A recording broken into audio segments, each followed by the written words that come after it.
नमस्कार दोस्तों, आज की नई वीडियो में आपका बहुत बहुत स्वागत करते हैं। मेरा नाम है रविंदर। दोस्तों, आज की वीडियो में आपको बताऊंगा कि एयरटेल मित्र एप्लीकेशन में परचेज लापू बैलेंस से ऐड बैलेंस करते समय यदि आपकी स्क्रीन पर शो करे कि आपका डिस्ट्रीब्यूटर डिजिटल पेमेंट नहीं ले रहे हैं, तो आज की वीडियो मैं आपको इन्फॉर्मेशन दूंगा बहुत ही बारीकी से कि इसका कारण क्या है और ये ठीक कब तक होती है। क्या दोस्तों आपकी एयरटेल मित्र एप्लीकेशन में परचेज लापू बैलेंस चालू है या नहीं है चालू, तो दोस्तों मुझे कमेंट करके जरूर बताइएगा। वीडियो को स्टार्ट करने से पहले यदि आपने वीडियो को लाइक नहीं किया है तो लाइक करें और कमेंट करके जरूर बताइएगा कि आज का ये वीडियो आपको कैसा लगा है। और यदि आपने अभी तक मुझे टेलीग्राम चैनल पर ज्वाइन नहीं किया है तो मेरी वीडियो को डिस्क्रिप्शन में जाएं, लिंक पर क्लिक करें और आप भी ज्वाइन हो जाए मेरी टेलीग्राम की फैमिली में भी। तो दोस्तों आज को मैं आपको परचेज लापू बैलेंस के शुरू से लेकर लास्ट तक का पूरा मैटर बताऊंगा कि ये चालू कब हो रहता है और ये बंद कब होता है और इसका कारण क्या है जो ये बंद हो जाता है। तो दोस्तों यहां पर मान लीजिए आप एक एयरटेल के रिटेलर हैं और आपका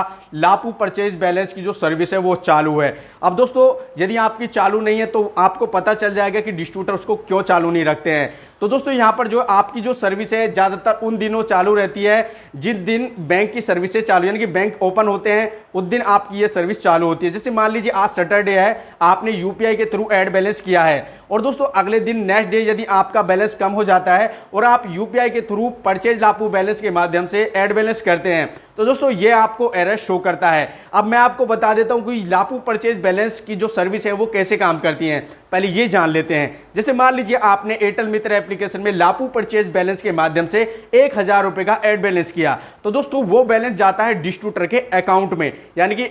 वो पैसा जो आप यूपीआई के थ्रू ऐड बैलेंस करते हैं और वो पैसा चला जाता है डिस्ट्रीब्यूटर के अकाउंट में और डिस्ट्रीब्यूटर के पोर्टल से, जैसे कि आपके पास एयरटेल मित्र एप्लीकेशन है इसी प्रकार का डिस्ट्रीब्यूटर के पास भी एक पोर्टल होता है, वो पैसा वहां से कट के आपके एयरटेल मित्र एप्लीकेशन में आ जाता है। अब दोस्तों यहां पर जो है जितने भी रिटेलर हैं जिनको बैलेंस की आवश्यकता पड़ती है तो दोस्तों वो परचेज लापू बैलेंस के माध्यम से ऐड बैलेंस करते रहते हैं और वो रुपया डिस्ट्रीब्यूटर के अकाउंट में जमा होता रहता है और उनके मेन पोर्टल से वो कटकर रुपया आपके अकाउंट, आपके एयरटेल मित्र एप्लीकेशन के अकाउंट में आ जाता है। अब दोस्तों यहां पर जो है जब वहां पर जो है बैलेंस की एक लिमिट होती है कि हर डिस्ट्रीब्यूटर को 1 से 1.5 लाख रुपए अपने पोर्टल में रखना होता है, जिससे कि वो जैसे ही कम होता है तो कंपनी जो है डिस्ट्रीब्यूटर की लापू परचेज बैलेंस की सर्विस को बंद कर देती है। क्या कि जब आपके सामने इस प्रकार से एरर शो हो तो समझ जाइए कि यहां पर कंपनी ने डिस्ट्रीब्यूटर की लापू परचेज बैलेंस की जो सर्विस है वो बंद कर दी है और यहां पर दोस्तों अब डिस्ट्रीब्यूटर के अकाउंट में बैलेंस कम हो चुका है, जितना सेल करने का था उतना हो चुका है। अब इसके बाद दोस्तों लापू परचेज बैलेंस की सर्विसें कब स्टार्ट होती हैं, जब डिस्ट्रीब्यूटर अपने अकाउंट से उस पैसे को निकालकर कंपनी के अकाउंट में ट्रांसफर ना करे और दोस्तों यहां पर जब डिस्ट्रीब्यूटर उस पैसे को कंपनी के अकाउंट में सेटल करते हैं तो दोस्तों उसके 3 घंटे के अंदर अंदर जो है वो पैसा जो है डिस्ट्रीब्यूटर के पोर्टल में आ जाता है। तो दोस्तों ऐसे काम करता है लापू परचेज बैलेंस जो है वो इस प्रकार से काम करता है। अब दोस्तों होता क्या है, जैसे मान लीजिए किसी कारणवश डिस्ट्रीब्यूटर जो है कंपनी के अकाउंट में डायरेक्ट ऑनलाइन पैसे करते हैं ट्रांसफर। अब दोस्तों यहाँ पर जो वो IMPS तो नहीं किया जाता, वो NFT की जाती है। कभी कभी क्या होता है दोस्तों, बैंक का सर्वर डाउन होने के कारण डिस्ट्रीब्यूटर का वो पैसा 2-2, 3-3 दिनों तक लटक जाता है, जिसके कारण दोस्तों यहाँ पर डिस्ट्रीब्यूटर के पास जो है, मान लीजिए एक बार क्या हुआ हमारे डिस्ट्रीब्यूटर के पास, जब उन्होंने कंपनी को NFT की तो दोस्तों 3 दिन तक उनका पैसा फंसा रहा और बैंक का सर्वर डाउन होने के कारण 3 दिन तक उनके पोर्टल में कोई बैलेंस नहीं आया, जिसको देखते हुए हमारे डिस्ट्रीब्यूटर ने हमारी लापू परचेज बैलेंस की जो सर्विस है उसको बंद कर दिया है। उन्होंने कहा जिसको भी बैलेंस चाहिए वो यूपीआई के थ्रू हमें बैलेंस यानी कि पेटीएम से या गूगल पे से या फोन पे से या अमेजोन पे से हमारे